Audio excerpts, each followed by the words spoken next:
Alors, je retiens donc de la dernière table ronde que dans un monde où la globalisation tend à uniformiser les contenus, il est crucial de préserver justement et de promouvoir la diversité pour garantir l'accès à une multitude de voix, mais également d'idées et de perspectives. Nous allons donc à présent parler de bibliodiversité, terme qui désigne la diversité de la production éditoriale et de la diversité culturelle qu'elle représente, et qui est essentielle pour assurer justement la richesse de notre patrimoine littéraire et culturel. Donc nous parlerons avec Claudia de la semaine du son et de la création audio-vidéo, qui est un outil puissant pour justement la promotion de cette bibliodiversité. Et donc Christophe est là. Ah, voilà. Donc j'invite le président de la semaine du son de l'UNESCO, Christophe Rioux, à nous rejoindre pour dire 2 mots sur le projet.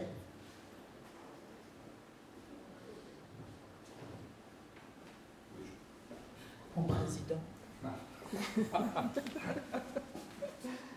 Oui, c'est juste pour vous dire 2 mots très rapidement. Peut-être présenter en quelques secondes la Semaine du son. Donc la Semaine du son de l'UNESCO, c'est un programme qui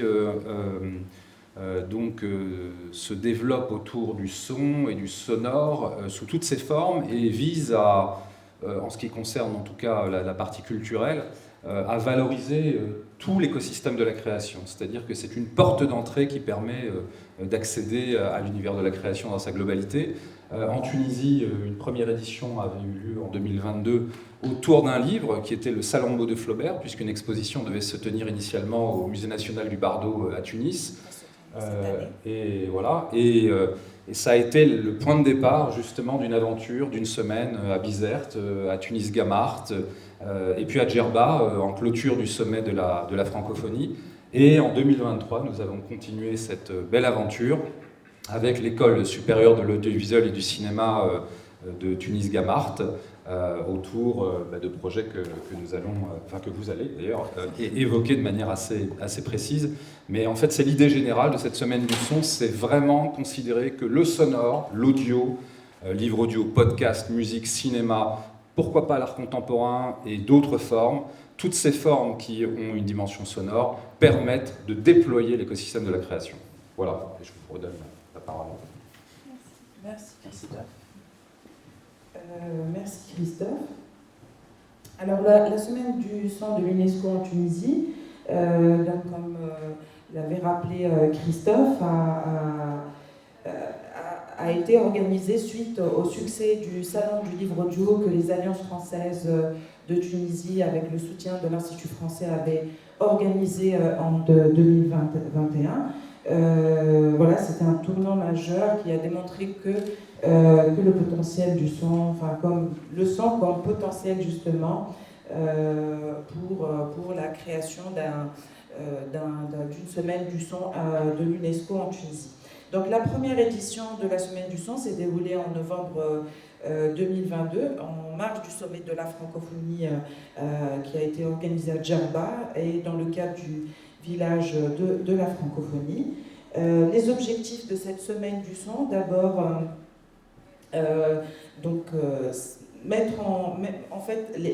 cette semaine du son de l'UNESCO met en lumière on va dire 3 axes fondamentaux qui sont d'abord le fait de favoriser les rencontres et les échanges entre les amateurs du son, mais également des étudiants en formation, des artistes, des chercheurs et le grand public. L'événement souligne également donc, la diversité culturelle à travers le prisme du son, mettant en avant les différentes pratiques sonores à travers les cultures du monde et le rayonnement international, donc au-delà de la semaine du son, au-delà des frontières tunisiennes, avec le soutien de l'OIF. Alors, les objectifs de la deuxième édition, d'abord célébrer le son. Donc la Semaine du son a mis en avant la diversité des productions sonores, promouvoir la francophonie.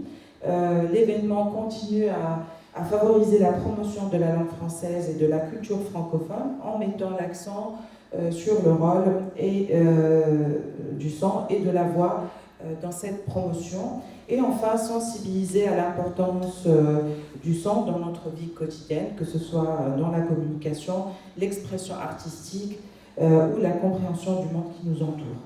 Donc la Semaine du son de l'UNESCO en Tunisie a été organisée par l'Alliance française de Bizerte en partenariat avec l'Alliance française de Djerba, la Plume de Pan et l'École supérieure de l'audiovisuel du cinéma de Gamart. Et je saisis l'occasion pour remercier sa directrice, Lamia Gate, sans qui cette initiative n'aurait pas pu avoir lieu. Et donc cette initiative a été soutenue par l'Organisation internationale de la francophonie. Rapidement, je vais rappeler les dates clés, un petit bref historique justement de cette Semaine du son de l'UNESCO dans sa 2e édition, avec le Salon du livre audio en Tunisie en 2021, ensuite les premières rencontres professionnelles du livre audio qui se sont tenues dans le cadre de cette Semaine du son de l'UNESCO en 2021 et qu'on a organisé en marge du sommet de la francophonie à Djerba.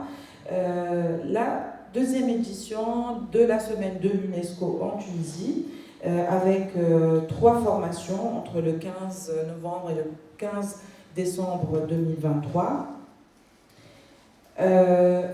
3 formations et ateliers dans le domaine des ICC et de la création audio. Donc, d'abord, l'atelier animé par Christophe Rioux, le son dans les médias. Donc, cette formation a permis d'établir une cartographie des acteurs actifs dans les nouvelles industries créatives et culturelles et les médias liés au son, en soulignant l'impact de ce dernier dans le contexte de la transformation numérique. 2e atelier donc animé par Cécile Paluzinski sur la création de podcasts et de book trailers, de bandes-annonces de livres. Donc les participants ont appris les bases de l'écriture audio, y compris la définition et l'identité sonore du ton, de la durée et du titre approprié pour leur podcast. Ils ont également pu développer des compétences pour scénariser les bandes-annonces. Et enfin, donc, un atelier post-production et son qui a été animé par Karim Tokabri, une formation axée sur les techniques de prise de son, le montage et le mixage, ainsi que l'exploitation aux normes. Donc, les participants étaient des étudiants en M2 son ou montage. Il y avait aussi une étudiante doctorante à l'ESSAC. Donc l'idée ou les attentes étaient d'ouvrir des perspectives futures pour le marché de l'emploi, pour ces étudiants dans un parcours plutôt audiovisuel et cinéma. Et donc l'objectif principal, c'est la création de bandes-annonces pour le prix des 5 continents et le prix Ibn Khaldoun Senghor. Donc je laisse Claudia vous présenter plus en détail ces prix et les activités de l'OIF. Merci beaucoup Nada. Bonjour à toutes et à tous. Non, tu pourras. Merci. Et je tiens à remercier Cécile Paluzinski pour l'organisation de ces rencontres. C'est absolument fabuleux. Pour moi, c'est la première fois que je participe à tout cela et ça m'a permis de faire de très très belles rencontres et d'écouter des propos extrêmement intéressants et enrichissants. Eh bien, je vais essayer d'ancrer ce projet pilote que nous avons pu développer avec l'Alliance française de Bizerte dans le cadre des orientations de l'Organisation internationale de la francophonie. et notamment dans le cadre du programme Industrie culturelle et découvrabilité, qui est un nouveau programme créé par l'OIF en 2024. Vous l'avez compris, la francophonie est une terre de diversité, diversité linguistique, diversité culturelle, qui a le français comme trait d'union. Et donc, avec la déclaration sur la langue française dans la diversité linguistique adoptée au 18e sommet de la francophonie qui s'est tenu à Djerba en novembre 2022, les États et gouvernements francophones s'étaient engagés à favoriser la diversité des expressions culturelles, telle que définie par la Convention de 2005 de l'UNESCO, ainsi que la création, la diffusion, la circulation et la découvrabilité des contenus et des produits culturels francophones, en soutenant le développement des industries culturelles, et notamment celles émergentes des pays dits du Sud. Nous avons donc initié un nouveau programme durant le cycle programmatique quadriennal 2024-2027 sur les industries culturelles francophones avec les 3 volets. Le volet de l'édition, du spectacle vivant et du cinéma. Donc, industries culturelles qui sont mises en valeur à travers ce nouveau projet dédié à la promotion, au rayonnement et à l'excellence des industries culturelles francophones. L'ambition de ce programme est de renforcer notamment la création, la diffusion, la découvrabilité de leur contenu à la fois physique et numérique. Je ne vais pas trop m'attarder sur le terme de découvrabilité, mais je pense qu'il est quand même nécessaire de le définir en français très facile, autant que faire se peut. Donc c'est un concept qui a été inventé au Québec. La découvrabilité pourrait se définir, la découvrabilité d'un contenu culturel dans l'environnement numérique se rapporte notamment à sa disponibilité en ligne et à sa capacité à être repéré parmi un vaste ensemble d'autres contenus, sans que la recherche ne porte précisément sur ce contenu. Je fais mien les propos de la papesse de la découvrabilité, qui est José Plamondon, et qui dit simplement qu'on ne peut pas lutter contre les algorithmes, sujet qui a été déjà traité ces 2 derniers jours ici. Mais ce que nous pouvons faire, c'est être là. Donc pour être découvrable, il faut être là, dans le monde physique, avant d'être découvert dans le monde numérique. Le programme Bibliodiversité, le programme Bibliodiversité, encore une brève définition de la bibliodiversité, c'est la diversité culturelle avec sa multitude d'acteurs, de genres littéraires, de cultures, de langues et de supports appliqués au monde du livre.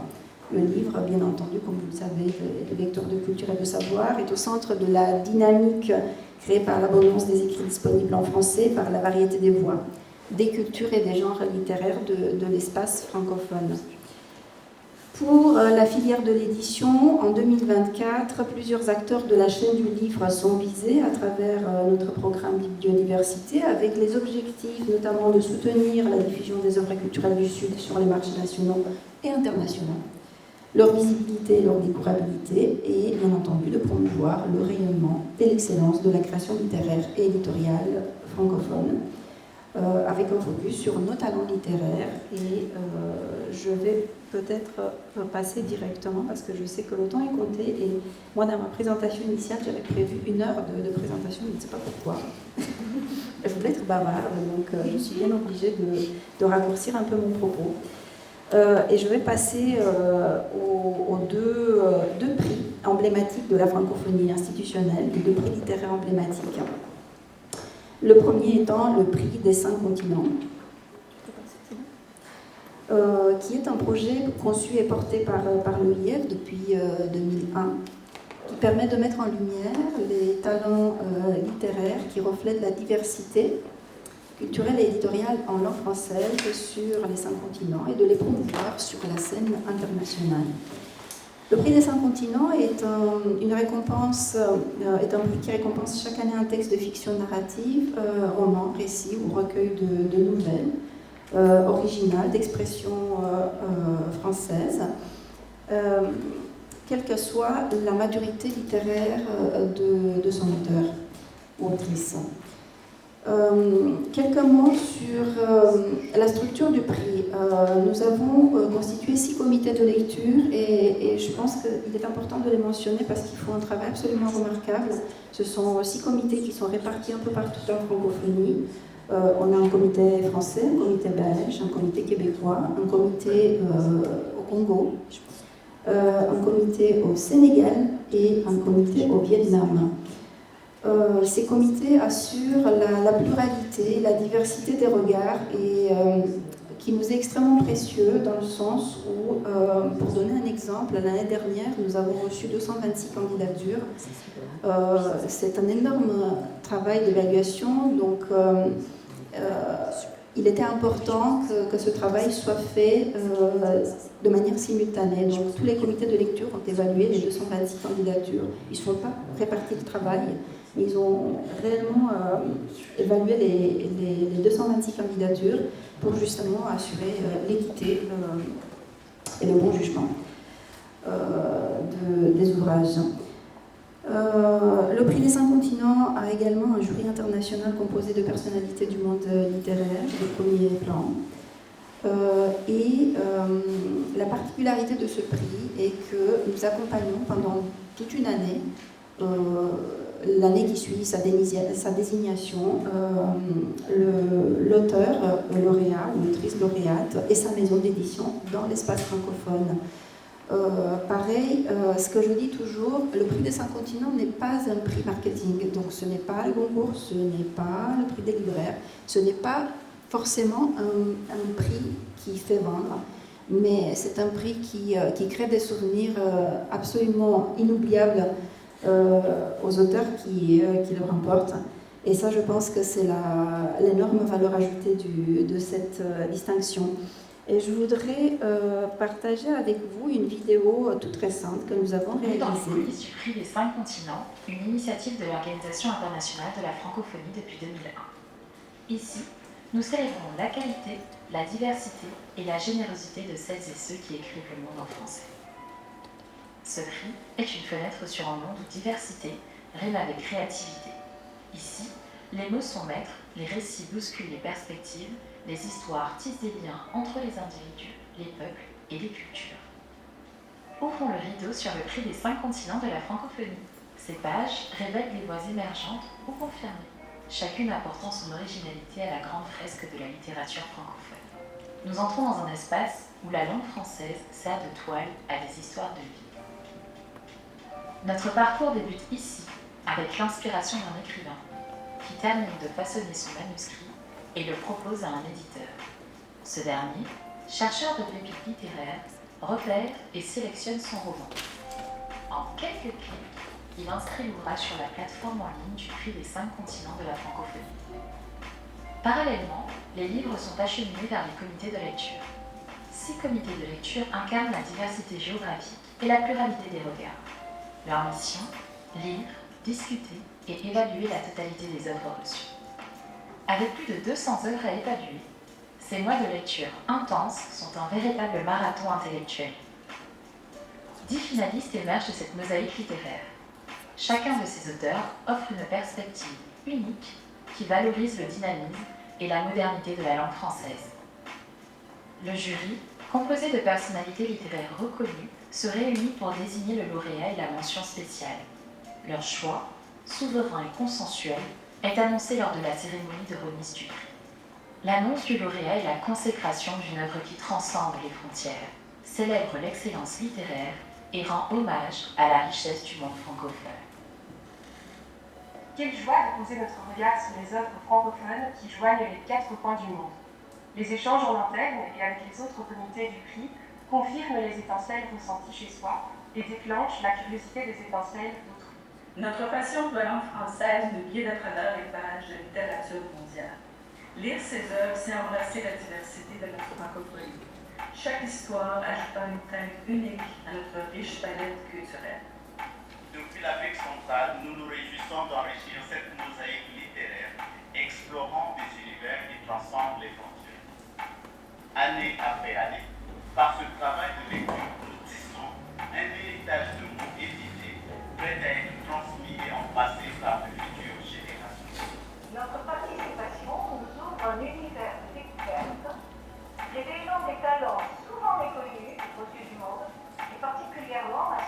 jeunes lecteurs.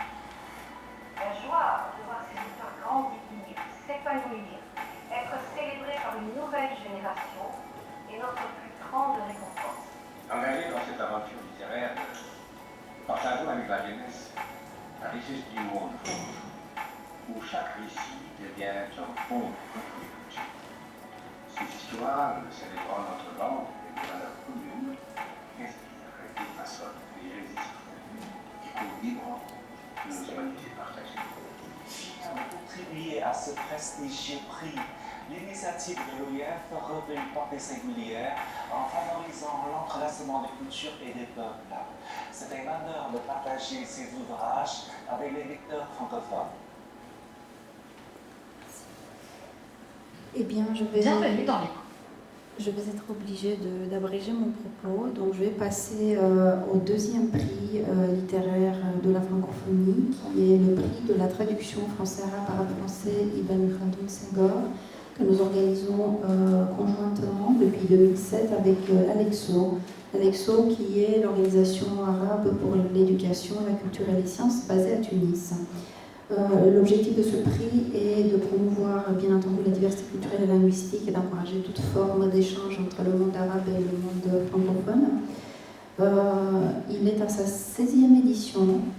Pareil, un jury prestigieux composé de personnalités de 2 espaces linguistiques le compose et nous avons bien entendu primé beaucoup de traducteurs et traductrices venus des 2 espaces linguistiques.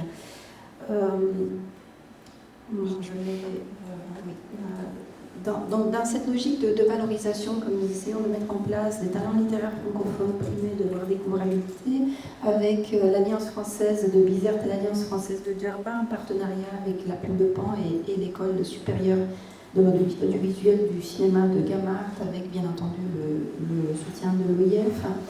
Nous avons mis en place un programme diversifié pour la 2e édition de la Semaine du Son, axé sur la formation et la production audiovisuelle pour la création de bandes annonces pour les livres. C'est un projet extrêmement novateur pour nous en francophonie. C'est la toute première fois que nous réalisons nous faisons ce type d'exercice. Donc, création de bandes annonces pour les lauréats du prix des 5 continents et du prix Ibn Khaldoun Senghor. Et nous avons travaillé sur 5 ouvrages, 4 lauréats du prix des 5 continents et 1 du prix Ibn Khaldoun. Je vais passer la parole à Nada pour qu'elle nous raconte un tout petit peu les coulisses de ce projet. Oui, voilà, je vais surtout présenter des témoignages visuels. Donc, retour en images de cette formation, où on a observé un enthousiasme extraordinaire des participants. Donc, je rappelle qu'il y a eu trois formations qui ont permis aux étudiants de créer des podcasts et des bandes annonces des prix des 5 continents, mais également, comme je disais, Claudia du prix Senghor Khaldoun. Donc voilà, j'aimerais donc là les photos montrent les étudiants en pleine action avec Cécile et Karim donc dans le studio d'enregistrement. Voilà, j'aimerais juste passer une petite vidéo qui montre les coulisses de le son. On entend.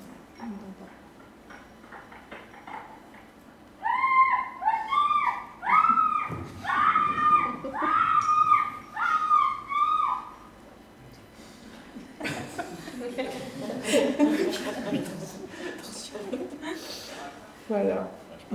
Donc, les enregistrements le étaient bilan de cette semaine incroyable. Voilà, donc 20 heures de formation avec 20 étudiants formés à la création de bandes annonces. 100 podcasts et bandes annonces ont été produits, 2 lauréats qu'on annoncera tout de suite après. Voilà, donc les étudiants, voilà, on a eu beaucoup de retours positifs. Les étudiants qui étaient un peu, enfin au départ ils étaient un peu on va dire réticents, voilà, travailler sur des livres, voilà, des étudiants en parcours cinéma, audiovisuel, ils trouvaient ça bon, un peu, voilà, ça peut être très motivant au départ, mais voilà, mais après, c'est, voilà, ils ont joué le jeu, ils ont adoré par la suite l'expérience et on a un retour très positif des étudiants. Et puis j'invite on est ravis d'avoir parmi nous les deux formateurs. Donc il y a Cécile Paluzinski, Karim Toukabri. Voilà. Donc je vais rapidement présenter, si vous voulez nous rejoindre pour dire 2 mots rapidement. Oui. Donc Karim Toukabri, universitaire mixeur de cinéma tunisien. Il a remporté 3 Césars du meilleur son. Il a suivi des études de cinéma au département du son de l'EMI, puis a intégré le programme de formation continue du département du son de la FEMIS en 1999, cumulant une solide expérience en tant que responsable du département du son chez Quinte Communication International Group, ainsi que des rôles de mixage sonore chez Pulp Station et Sound Design. Sound Designer, oui. Canal Horizon et Émission. Il a acquis une expertise diversifiée au cours d'une carrière accomplie. Donc Karim, si tu peux nous parler un petit peu de cette formation, de cette expérience de la Semaine du son en Tunisie. Bonjour tout le monde. Alors, je suis ravi d'être là à Strasbourg avec des gens avec qui j'ai participé. On a collaboré ensemble pour la Semaine du son qui s'est déroulée en Tunisie, bien sûr avec l'OIF, l'Alliance française de Djerba, de Bizerte, Cécile. Alors l'expérience s'est déroulée suite à l'année, comme Nader l'a mentionné tout à l'heure, de la suite au sommet de la francophonie. Et vite fait, on s'est mis d'accord pour faire le 2e atelier pour tout ce qui est book trailer. Alors au départ, en tant qu'enseignant à l'école supérieure du cinéma et d'audiovisuel de Gamart, ESAC, on a fait une petite sélection pour les étudiants et on a commencé, on avait une trentaine au départ, une trentaine voire plus de personnes et on avait commencé sur des œuvres francophones, sur des livres primés que Claudia nous a envoyés. Et on avait commencé déjà à faire des sélections au niveau des bandes audio. Après, il y a eu Christophe qui est venu nous rejoindre pour toute la partie promotion de tout ce qui est livres audio dans le monde, les statistiques, les définitions. Après, il y a eu Cécile aussi qui est venue pour faire tout le reste. Et j'ai enchaîné la suite. j'ai enchaîné la suite pour faire tout le travail avec les étudiants, enfin le travail de la post-production. Et on avait un travail qui a duré 4 semaines. Qui a duré 4 semaines, voire plus. Alors c'est de la vidéo avec de l'audio. Et du coup, ça nous a donné beaucoup de book trailers. Très intéressant sur certaines... c'est un exercice, c'est la première fois qu'on fait ça dans le cadre de l'école de cinéma. Et je pense que j'étais très, très, très surpris par la qualité que les étudiants ils ont collaboré pour faire des diversifications par rapport aux œuvres et par rapport à des choix de livres et des bandes son qui ont été réalisés. Voilà, l'exercice pour moi, il rentre dans un très très bon créneau. On va voir ce que ça peut donner encore, parce que les étudiants, ils sont encore en patience. Si on pourrait faire ça plus tard, ça veut dire avec l'année prochaine ou plus tard, ça va devenir une tradition chez nous. J'espère qu'on collaborera ensemble sur d'autres projets de ce format-là, avec des choses différentes, mais dans le même cadre. Et je passe à Cécile. Merci. Ouais, merci Karim. Et puis on a eu la chance aussi de... Tu disais j'ai tout fait après, mais pas du tout. En fait, on a passé beaucoup de temps ensemble en studio. Et ça a été aussi, je pense, un moment très enrichissant. Je fais écho aussi à des propos qui ont été tenus hier sur l'enjeu effectivement de la formation. Ulrich en a parlé aussi à plusieurs reprises.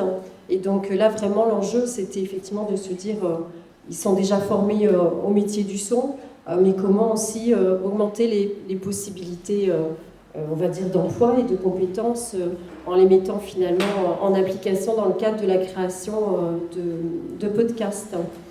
Moi, je trouvais ce qui était assez intéressant par rapport à d'autres expériences que j'ai pu avoir avec des étudiants, par exemple, de master en édition, donc qui ont des profils littéraires, c'est que là, il y a quand même eu beaucoup de questionnements sur la lecture du texte, devoir se réémerger vraiment dans la lecture d'un texte. Et sur la production, ce que j'ai trouvé fort intéressant, c'est que je dis tout le temps que le livre audio, on est dans une lecture, je vais mettre peut-être à part la jeunesse, mais une lecture relativement sobre. Il peut y avoir des virgules musicales, mais on n'a pas forcément un environnement sonore très présent. Et là, on voit à quel point ce sont des étudiants en fait, qui viennent de l'audiovisuel. C'est qu'on se rapproche de la logique presque d'un film sans image. Alors, je ne sais plus si... non, il n'est plus là. J'allais dire, je pensais à Blind, avec aujourd'hui des productions aussi qui sont, en termes de mise en scène sonore, voilà, très intéressantes et créatives. On va commencer à développer l'année prochaine. On va essayer de, comme Blind, donc on va essayer de développer l'année prochaine dans nos cours de son pour faire tout ce qui est production sonore au niveau book trailer et en même temps au niveau des livres audio. C'est-à-dire qu'on va intégrer petit à petit ce genre de format dans nos cursus de formation audio. Voilà, donc moi j'ai trouvé que c'était extrêmement enrichissant. Puis la chose aussi réjouissante, comme le disait Nada, je crois que quand je suis arrivée le premier jour, tout le monde n'avait pas tout lu. On a quand même des étudiants après une journée de formation qui sont arrivés un peu fatigués le lendemain matin parce qui avaient lu pendant la nuit. Bah oui. Pour être prêt à l'exercice. Et après, franchement, on a vécu une formation extrêmement enthousiasmante avec des étudiants super motivés, à tel point quand même que ça vient en plus de leur cursus scolaire, qui est déjà chargé. Et que, comme tu le disais, Nada, ils ont passé encore 4 semaines après avec toi pour toute la partie post-prod. Oui, on a passé 4 semaines, voire plus, en partie post-prod avec des va-et-vient, avec des enregistrements, avec des rectifications, avec des choses humaines qu'on a pu partager. Je suis très très content de mes étudiants, d'ailleurs que je remercie, je leur envoie des dédicaces de Strasbourg. Ils ont fait un super bon boulot et je sais que cet exercice-là, malgré que c'est la première fois, mais je pense c'est un exercice qui pourra s'étaler dans le temps chez nous et qu'on pourra faire énormément de choses et avec ce qu'on peut faire dans une école de cinéma au niveau technique et au niveau aussi par rapport à la diversité des œuvres qu'on peut recevoir sur des livres et qu'on pourra retransmettre sur des book trailers audio, audio-vidéo bien sûr, et voir cette expérience où on peut y aller avec dans sa diversité internationale. Voilà. J'aimerais juste dire un dernier truc. En fait, c'est comme tu le disais, Cécile, après l'envoi des podcasts, des versions, on va dire, finales des podcasts et des bandes annonces, on s'est aperçu qu'en fait, les productions étaient très originales. Parce que comme c'est des étudiants qui viennent du monde de l'audiovisuel, ils ont porté un regard très différent, très, très original, qu'on a justement retrouvé dans les productions audio ou vidéo. Il y a eu un travail sur l'image superbe, vous allez regarder donc voilà, tout de suite après, voilà donc une bande-annonce, mais il y a eu un travail énorme sur l'image, sur la scénarisation aussi, mais également sur le son. Donc Je sais que dans les podcasts, tous les sons ont été produits, donc c'est des productions, ce n'est pas... c'est des créations originales. Voilà, ils n'ont pas repris la musique, ils l'ont vraiment construite. Voilà, vraiment, donc c'était un travail... je suis très contente d'avoir, à travers mon alliance, porté ce projet et je suis ravie aujourd'hui de faire ce retour sur cette belle expérience. Voilà. Voilà, un dernier mot. Ce sera à toi, Claudia. Je tiens vite fait à remercier notre directrice de l'École supérieure de cinéma et de l'audiovisuel de Gamart, qui a aidé à ce projet, et j'espère qu'on avancera sur d'autres choses ensemble. Voilà, merci. Merci. Moi, le mot de la fin, je me réjouis également pour ce très beau projet qui nous a apporté beaucoup de joie. Moi, personnellement, j'ai découvert un monde. Je ne connaissais pas vraiment les bandes annonces livres, et c'est un univers très à part. Et je suis très heureuse qu'on ait pu mener cela à bien avec notamment l'Alliance française de Bizarre.